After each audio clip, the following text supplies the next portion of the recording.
जय श्री कृष्णा। राधे राधे प्रिय भक्तों। पद्म पुराण, स्कंद पुराण और ब्रह्म पुराणों में कार्तिक पूर्णिमा को बहुत महत्वपूर्ण माना जाता है। मान्यता है कि कार्तिक पूर्णिमा के दिन श्री हरि विष्णु मत्स्य अवतार में जल में निवास करते हैं।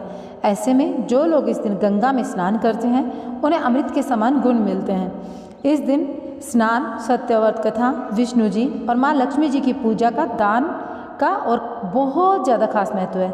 वैसे तो कार्तिक पूर्णिमा पर देव दिवाली मनाई जाती है, लेकिन इस बार पंचांग भेद के कारण दोनों पर्व अलग अलग दिन मनाए जाएंगे। आइए जानते हैं देव दिवाली और कार्तिक पूर्णिमा की सही डेट, स्नान, दान, मुहूर्त और महत्व। साथ ही मैं आप लोगों को एक भगवान श्री हरि की जो मत्स्य अवतार की जो कथा है, सत्यव्रत की जो कथा है, वह इसी वीडियो में सुनाने वाली हूँ। तो वीडियो को अंत तक देखिएगा और वीडियो में अंत तक बने रहने के से पहले आप लोगों को चैनल को सब्सक्राइब, वीडियो को लाइक कर देना है। और बहुत ही रोचक और बहुत ही प्रेरणादायी और फलदायी कथा है, आप लोग अवश्य सुनिएगा। अगर आप कार्तिक पूर्णिमा को व्रती रहते हैं तो भी, अगर नहीं रहते हैं तो भी, मात्र यह कथा सुनने से आपको अक्षय फल की प्राप्ति होती है। देखिए, पंचांग के अनुसार कार्तिक पूर्णिमा 26 नवंबर 2023 को दोपहर 3:53 से शुरू होगी और 27 नवंबर 2023 को दोपहर 2:45 पर इसका समापन होगा। उदया तिथि के अनुसार कार्तिक पूर्णिमा 27 नवंबर 2023 को मनाई जाएगी। इसी दिन सत्यनारायण भगवान की पूजा, पूर्णिमा व्रत, कार्तिक गंगा स्नान करना उत्तम होगा। इस साल देव दीपावली कार्तिक पूर्णिमा से एक दिन पहले 26 नवंबर 2023 रविवार को है। जब पूर्णिमा तिथि प्रदोष काल में विद्यमान होती है, उसी दिन देव दिवाली मनाई जाती है। हिंदू धर्म के अनुसार इस दिन देवतागण धरती लोक पर आते हैं और भक्त उनके निमित्त शाम को दीपदान करते हैं। इस रात को लक्ष्मी पूजन भी होता है और चंद्रमा को अर्घ्य भी दिया जाता है। तो आप लोगों को बताएं, कार्तिक पूर्णिमा में जो विशेष मुहूर्त रहेंगे, पूर्णिमा स्नान का मुहूर्त रहेगा सुबह 5:05 से लेकर 5:58 तक 27 नवंबर को। और सत्यनारायण व्रत की जो पूजा है उसका मुहूर्त रहेगा सुबह 9:30 बजे से लेकर सुबह 10:49 तक। प्रदोष काल रहेगा शाम 5:24 से लेकर रात 7:05 तक 26 नवंबर को। चंद्रमा की पूजा रहेगी 4:29 को 26 नवंबर। और लक्ष्मी जी की जो पूजा होगी वो 26 नवंबर को और आर्द्राआरती में 11:41 से और 27 नवंबर प्रातःकाल 12:35 तक। अब मैं आप लोगों को भगवान श्री हरि के मत्स्य अवतार की जो कथा है वह सुनाने वाली हूँ। बहुत ही ज़्यादा प्रेरणादायी कथा है, आप लोग सुनिएगा। आप लोग कथा में अंत तक रहिएगा ताकि आप लोगों को कथा का पूरा सार समझ में आए, आप कथा को अच्छे से समझ पाएँ। तो देखिए, शुरू करते हैं कथा। लेकर भगवान श्री हरि का नाम कमेंट बॉक्स में लिख दीजिए, हरिओम। एक बार मनु महाराज कृतमाला नदी में स्नान करने गए। वे संध्या वंदन करते हुए सूर्य को अर्घ्य दे रहे थे, तभी उनके हाथ में एक छोटी सी मछली आ गई। तो वो मछली को जैसे ही वापस नदी में छोड़ने जा रहे थे, तभी मछली ने कहा, महाराज मुझे यहाँ मत छोड़िए, यहाँ तो बड़े बड़े जीव जंतु हैं जो मुझे खा जाएंगे। तब मनु महाराज ने मछली को कमंडल में रख लिया और अपने महल में ले आए। रात भर में मछली का आकार इतना अधिक बढ़ गया कि कमंडल में रहने के लिए पर्याप्त स्थान नहीं बचा। इसके बाद मनु महाराज ने मछली को एक बड़े घड़े में रखा, लेकिन अगले दिन मछली का आकार और ज़्यादा बढ़ गया और घड़े में भी स्थान कम पड़ने लगा। तब महाराज ने उसे तालाब में छोड़ दिया, लेकिन मछली इतनी बड़ी हो गई कि तालाब भी कम पड़ गया।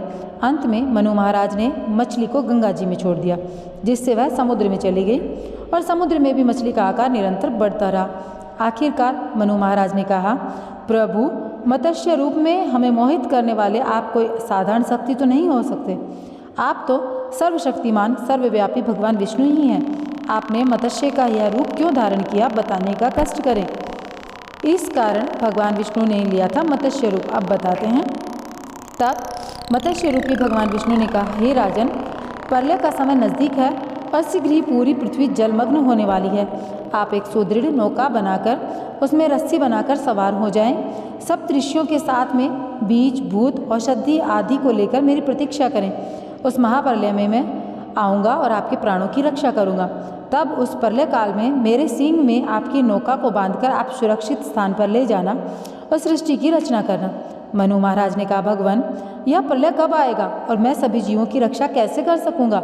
मत्स्य के रूप में भगवान विष्णु ने कहा, आज से लेकर 100 वर्षों तक पृथ्वी पर वर्षा नहीं होगी, जिस कारण भयंकर अकाल आएगा और इस तपे हुए अंगार की वर्षा करने वाली सूर्य की 7 किरणें जीवों का संहार करने में ग्रहण हो जाएंगी।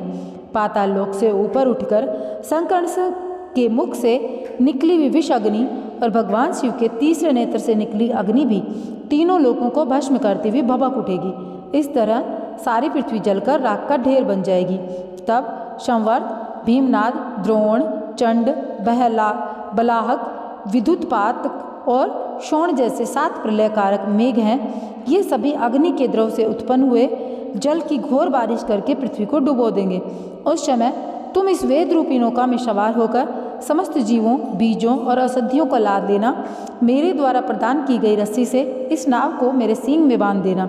इस समय सारा देव जल समूह जलकर भस्म हो जाएगा, लेकिन मेरे प्रभाव के कारण तुम सुरक्षित रह जाओगे। इस प्रलय में तुम्हारे साथ इस नौका में मैं, सोम, सूर्य, चारों लोकों सहित ब्रह्मा, पुण्यतोया, नर्मदा नदी, महर्षि मार्कंडेय, शंकर, चारों वेद, पुराण और विश्व यही बचेंगे। भगवान मनु महाराज से कहते हैं, इस प्रलय काल में जब इस तरह से सारी पृथ्वी डूब जाएगी, तब तुम्हारे द्वारा ही फिर से सृष्टि का प्रारंभ होगा और मैं वेदों का प्रवर्तन करूंगा। यह कहकर भगवान विष्णु मत्स्य रूप में वहीं अंतर्धान हो गए। इसके बाद भगवान के कहे अनुसार बड़ी सी नौका तैयार की। इसमें बीजों तथा औषधियों को स्थापित किया गया। सब ऋषियों की सहायता से उसे महासागर ले जाया गया। सृष्टि में प्रलय आरंभ हो चुका था। धीरे धीरे चारों ओर जल ही जल हो गया। मनु महाराज भगवान के मत्स्य रूप का ध्यान करने में लगे। भगवान विष्णु मत्स्य रूप धारण करके प्रकट हो गए। उनके मस्तक पर 2 सींग थे। राजा ने सींग में रस्सी के द्वारा नौका को बांध लिया। मत्स्य रूप में भगवान विष्णु ने प्रलय के समय नौका को ढोते हुए मनु महाराज की रक्षा की और उसी समय राजा सत्यव्रत और सप्त ऋषियों को धर्म कथा सुनाई। यही धर्म मत्स्य पुराण के नाम से जानी जाती है। और प्रलय के अंत होने के बाद भगवान ने हयग्रीव असुर को वध करके उससे वेद पुनः वापस लिए और ब्रह्मा जी को सौंप दिए। इस तरह धीरे धीरे जल का प्रवाह कम होने लगा, पृथ्वी दिखने लगी। राजा सत्यव्रत ने जो बीज औषधि रखे थे उससे पूरा संसार भर गया। इसके बाद ब्रह्मा जी ने मानसी सृष्टि की रचना की, लेकिन उस सृष्टि का कोई परिणाम न देखकर दक्ष प्रजापति मैथिनी सृष्टि से संसार का विकास करते हैं। यही राजा सत्यव्रत 7वें वैश्वत मनु हुए, जिनका समय आज भी चल रहा है। हम सब जितने भी प्राणी हैं वो राजा मनु की संतान हैं। तो प्रिय भक्तों, यहाँ पर मैंने आप लोगों को राजा मनु की वह पुण्य फलदायी कथा सुनाई, जो कि आप लोगों को बहुत ज़्यादा ज़रूरी है सुनना। अपने जीवन काल में इस कथा को सुनेंगे आप तो आपको पता चलेगा किस तरीके से यह जो कथा है, इससे हमारी सृष्टि का दोबारा से प्रलय होने के बाद में दोबारा से हमारी सृष्टि बसी। बात करें मत्स्य पुराण की तो इसका संबंध भगवान विष्णु के मत्स्य अवतार से है। मान्यता है इस पुराण को सुनने व पढ़ने से भगवान विष्णु की कृपा से कीर्ति और आयु में वृद्धि होती है। व्यक्ति के सभी पाप नष्ट होते हैं। मत्स्य पुराण में 14,000 श्लोक और 291 अध्याय हैं। संसार से बुराई को खत्म करने के लिए भगवान विष्णु ने कई अवतार लिए, जिसमें मत्स्य अवतार भी एक है। इस अवतार को भगवान विष्णु का पहला अवतार माना जाता है।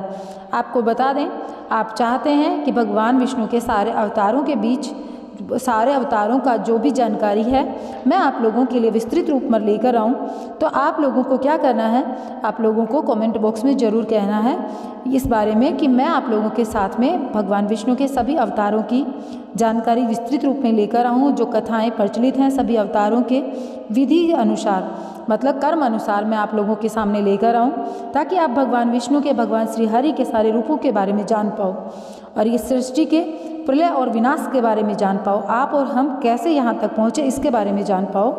तो सारी जानकारी के लिए आप लोगों को कमेंट बॉक्स में मुझसे एक बार एक कमेंट जरूर करना है कि आप लोग यह जानकारी चाहते हो।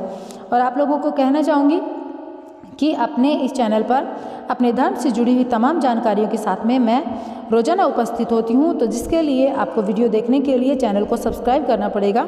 चैनल को सब्सक्राइब कर लें। अगर आपको करना नहीं आता है तो आपके परिवारजनों से यह कार्य आप करवा सकते हैं। और हाँ, आप चैनल को सब्सक्राइब करके कमेंट बॉक्स में हरिओम अवश्य लिखिएगा। यह भगवान श्री हरि के चरणों में आपकी तरफ से वंदन होगा। तो चलिए मैं मिलूँगी आप लोगों से एक नए वीडियो के साथ में। जय श्री कृष्णा, राधे राधे। और हाँ, जाते जाते वीडियो को लाइक करके चैनल को सब्सक्राइब करके एक प्रार्थना अवश्य करें। सर्वे भवन्तु सुखिनः, सर्वे सन्तु निरामया, सर्वे भद्राणि पश्यन्तु, मां कश्चित् दुःखभाग् भवेत्। जय श्री कृष्णा, राधे राधे।